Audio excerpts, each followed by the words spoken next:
Travis Ford wonders why people aren't talking about James Anderson. So we'll talk about James Anderson. Jeff Capel can't stop talking about Willie Warren, and neither can we.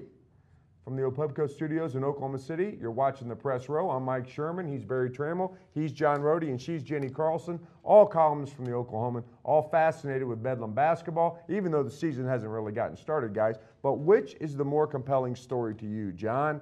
The way James Anderson is playing like a star, or the way Willie Warren is doing what? Talking about the season not really starting. Guess what, guys? It did start. They're 12 games into it. Willie Warren might not have noticed this. I just cannot take my eyes off Willie Warren. I can't believe what I'm seeing. He's just standing out there offensively, defensively. I feel for Jeff Capel. The frustration is easily evident. He's yelled at him. He's begged him. He's talked about him in front of his face, behind his back. Nothing is working. It's up to Willie Warren, Jenny, for him to turn this thing around, because he is the identity of that team. I love the way James Anderson is playing this year. He has obviously got some aspects of his game that are going to have people talking a lot this season, but Willie Warren trumps it. I'm sorry, James Anderson. Willie's got you beat, because when he decided to come back, guys, I thought, this is Willie Warren saying to everybody, I'm going to show you. You think I'm a top 10 pick? I'm a top 5 pick in the NBA draft. You guys thought Blake Griffin was so good? Let me show you how good I can be. I really thought this was Willie Warren saying to the world, I am going to be fantastic. I don't know what the heck he's doing now. Where all of that went, where he showed last year a couple times when Blake Griffin was hurt just how good he could be. Where is that guy? Where's that motivated player? I do not get what's happened with Willie Warren. Well, I think one of the things that happened is his sidekicks in the NBA, Blake Griffin. James Anderson's never had that sidekick. We're seeing them both on the spotlight alone. James Anderson's the one flourishing. When this season started, I think most of us would agree, and most others would agree, Willie Warren was a little bit better player than James Anderson. Better pro prospect, better college player, but they were close. Now it's not close at all, and it's James Anderson. He comes to play every night. He does all the little things. He rebounds. He plays defense. He takes big shots. He does whatever Travis Ford wants. He's just flourished, and his stock is rising. And Willie Warren is just sort of struggling. I don't think it's too late for Willie Warren. He's had some big games. You got the stat. His last 5 games, points: 25, 9, 27, 4, 26. He's having some blowout games, but you can't go down and score in single digits when things aren't going great. James Anderson brings it every night. You know what's great is having the Thunder around. We can compare and contrast sometimes in the same arena what NBA talent looks like and what good college talent looks like. When you see James Anderson run up and down the floor last Monday night, you go, that's NBA stuff. You see Willie Warren, sashay back and forth and pout, you're going, what level will he ever reach? Barry's right. It's not even close right now. And I was interested. I wasn't at the Ford Center for the All-College, but I watched the game on TV.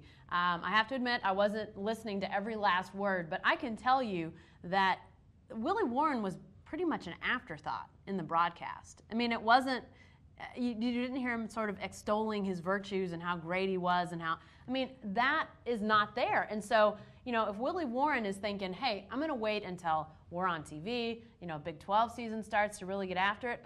People have stopped talking about this guy who, like John, as you said, preseason, all everything candidate, all conference, all American.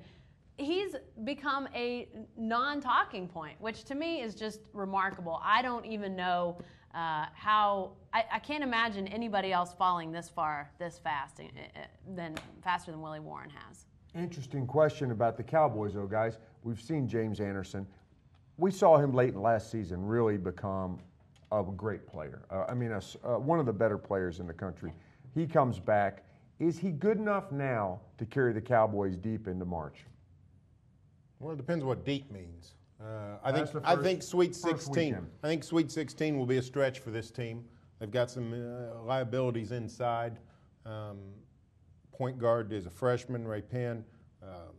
But they got the 2 veterans, Anderson and Manello, playing really well. I think they're the kind of team. I think they're very similar in quality to last year, where they won a tight first-round game, could have lost a tight second-round game, could have won. So I think that's about the quality of team OSU is. John, did they skip that bad stretch because of the way James Anderson's playing? Remember the bad stretch where it looks like we were in here talking, these guys aren't going to make the tournament, and all of a sudden they pulled out of the dive and ascended. Are they going to skip that this year because of how good James Anderson Well, is? yeah, but, last year was directly correlated to Byron Eaton.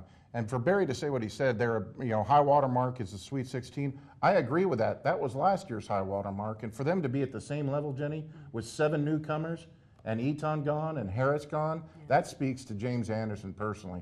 He has gotten that much better. Yeah, because I thought this was a tournament level team, but to think that they could potentially win a game or two in the NCAA tournament with so many newcomers, even though they're super talented. I mean, I think it shows, and we see. And Barry, you mentioned sort of the difference in James Anderson and the spotlight versus Willie Warren in the spotlight. But let's be honest, what Oklahoma State lost in Byron Eaton and Terrell Harris is pretty similar in sort of leadership and importance to the program as the leadership and importance of Blake Griffin and Taylor Griffin. I mean, obviously Blake's talent level takes it to another level, but James Anderson being able to come in and sort of assume that role of scorer, leader. I mean, I think it just speaks to what he's doing. Every time I watch, you can watch for just a couple minutes, watch him play, and he does something you think, I don't remember seeing him do that before, and that's pretty darn impressive. That's all for this edition of the Press Row, but you can stay with the best coverage team anywhere, every day at News OK, and every morning in the Oklahoman. Let's see it.